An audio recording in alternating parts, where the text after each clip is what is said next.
That night, I dreamt about the plague or virulent virus, as it was known, the deportations, the food riots, and the floods. Snippets of each of the disasters that ripped Britain apart and tore me from my mother came to me in that sinister room. I felt haunted too. Nightmares haunted my dreams, haunted my sleep, haunted my fitful waking moments, and stole my repose. I woke up 7 times that night. I was sweating. It was just like the fever I had when the plague hit. I dreamt about the virulent virus that had swept England in 2023, killed hundreds of thousands. There was no cure, no antidote. I had survived. My mother had survived. That only because she had been sent back to Ireland in the deportation wave of 2021. I woke up, got up, stumbled into the small shower room, and urinated. Then I returned to bed via the gable window. Turning the handle, I opened the window out into the moonless night. A chill breeze cooled my sweaty chest. The night was still, not a sound could be heard, but I had no ease. Returning to my damp bed, I lay down, closed my eyes, and tried to forget my worries. Drifting off, I must have fallen into a deep sleep. I had a vivid nightmare, as clear as crystal. In my dream, I was feeling faint. I heard a doctor speaking. Wrap in antibacterial material, he instructed. Then I blacked out.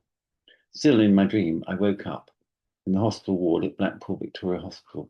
Outside, on Winnie Hayes Road, black bags lined the street.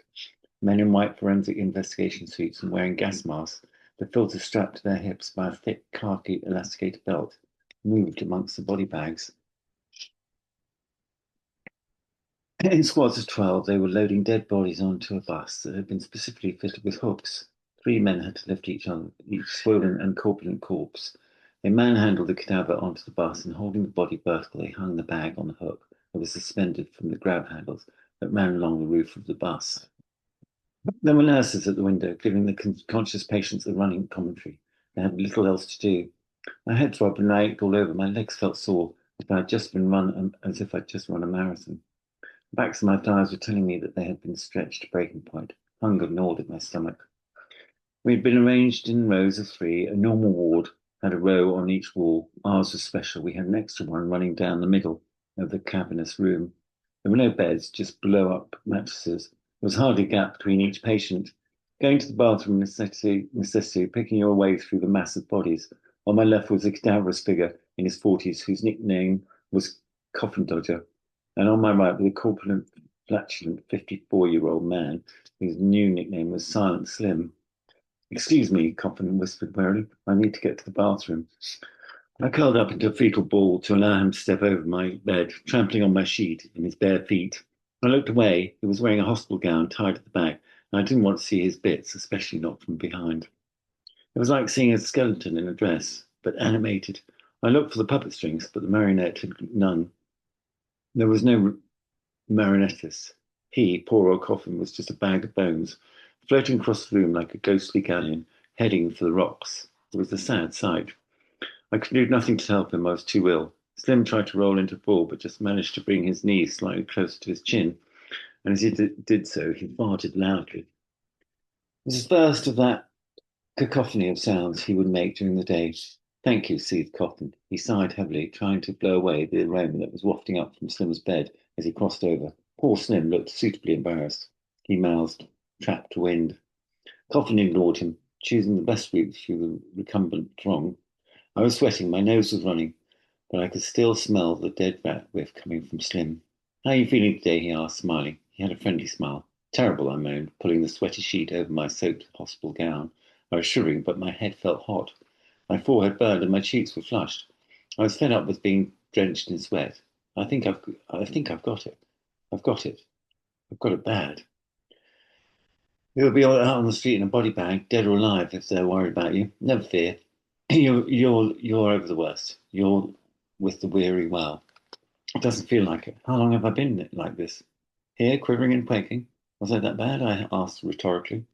About a week, I guess. I've been out of it myself. They took you to the bathroom every day, but you were in a daze. I guess dehydrations have kicked in now. Or do you want to follow the dodger? I just want to feel better. Don't we all, mate?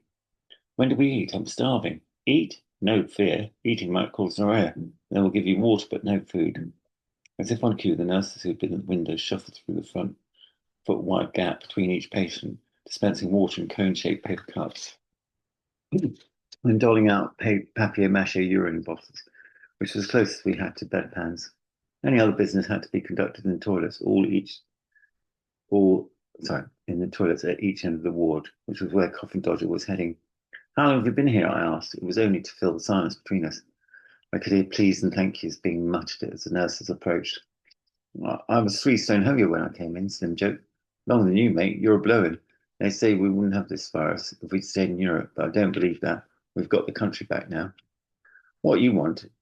What? You want it all for yourself? I asked. My body was racked with pain from my salesman's shtick and patter was as highly developed as ever.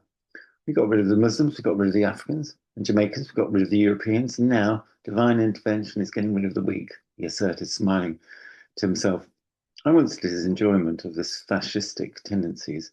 I half expected him to look up to heaven and cross himself, but no Christian would take such delight in the deportation of millions and suffering of thousands. It's just a virus, it's just got out of hand because the hospitals have no funding, I argued. You've been out in the cold, my boy. The news today estimates 3 million people dead. I'd put it more like 9, judging from what I've heard on the grapevine. The amount's been adjusted, I'm sure, to stop panic. You're kidding me, I stammered. I was genuinely shocked. It did not seem possible. Radio 4 announced it on the 10 o'clock news, but you were sparked out. How do you know there's more? I go for fag break, and the porters at 4. I go for a fag break with porters at 4 every afternoon. It's their tea break. We're not supposed to smoke, but the CCTV cameras in the boiler room have been put on the blink, so no one knows.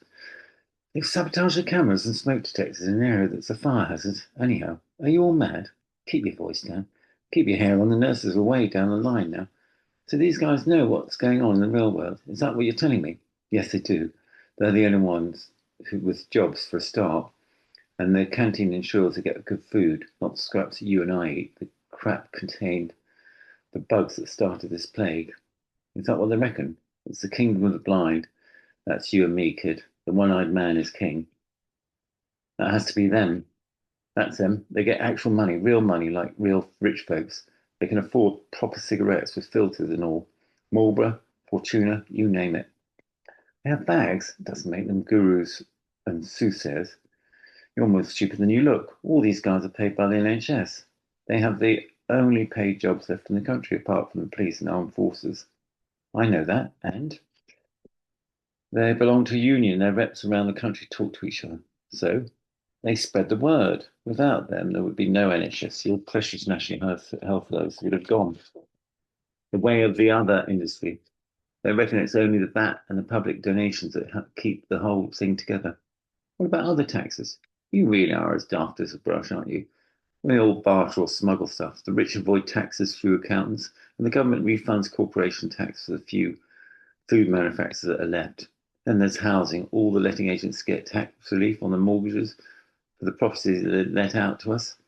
The few companies that are left in England are being subsidised by the government. The NHS is kept going by goodwill. You're joking.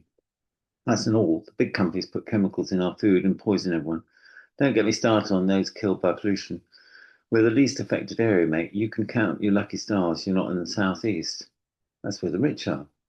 Oh, the rich can afford to import their fresh pasta and American cereals and other fancy foods. True. I'm talking about the working people, poisoned and dropping like flies. The porters reckon there's a gas-fired power station in Kent being fueled by the bodies. In my mind, I pictured body bags being thrown into a big furnace, and then, to my great relief, I woke up. It was dark, and I was sweating. It was a cold sweat, and the room was cold, a haunting, ghostly chill that made me feel uneasy. I was anxious enough about the meeting without having had dreams like that. I rose, showered in freezing cold water, and shivered back to bed, hoping I would not be too shattered the next morning when I met Lawless. I turned the duvet over and flipped the pillow before snuggling into bed. Fortunately, when my head hit the pillow, I fell into deep but not very contented sleep. The next morning I woke with the old hunger gnawing at my stomach. Yet again, it was my normal waking state. I need to shower again, and my stomach was rumbling by the time I lifted the smelly, fishy lid of the pilcher tin and bit into the rock-hard baguette. I dipped the biscuity, crunchy bread into the sauce to make it easier to chew, but only succeeded in coating it in a gloopy sauce that attempted to drip onto my towel before I could suck it off the bread. As I tried to chew from the short stick, bits exploded all over me. It's like trying to eat frozen caramel or peanut brittle. Hunger helps you to endure anything, and I scraped up the crumbs with my hand, swallowing them down and using my index finger to scoop up the last of the tomato sauce, licking the remnants from my fingertips. I felt the food bubbling in my stomach. My yearning for food had been satisfied, and so I brushed my teeth and drew back the curtains. It was a beautiful day. The sky was a bright blue curtain, and the scorching sun made the whitewashed walls of the houses look freshly painted. So that's the chapter where we explain the virulent virus and also the situation where anyone who came to the country in the last 100 years has been sent back by the authorities, by the administration. So I thought it was an apt chapter to read the virulent virus. Of course, this was written in 2020 before COVID, and it's written before all the immigration nonsense that's going on. And so I thought it was fit that we read that chapter and see that maybe in 2029 things might come true and we might all be smugglers and barterers and traders and living off our wits. And Irish people like me might be sent home to Ireland. We shall see. Anyhow, the book's a jolly good read and very exciting. And I hope a little bit tongue in cheek and a little bit irreverent and an enjoyable yarn, I hope. Anyhow, give it a go.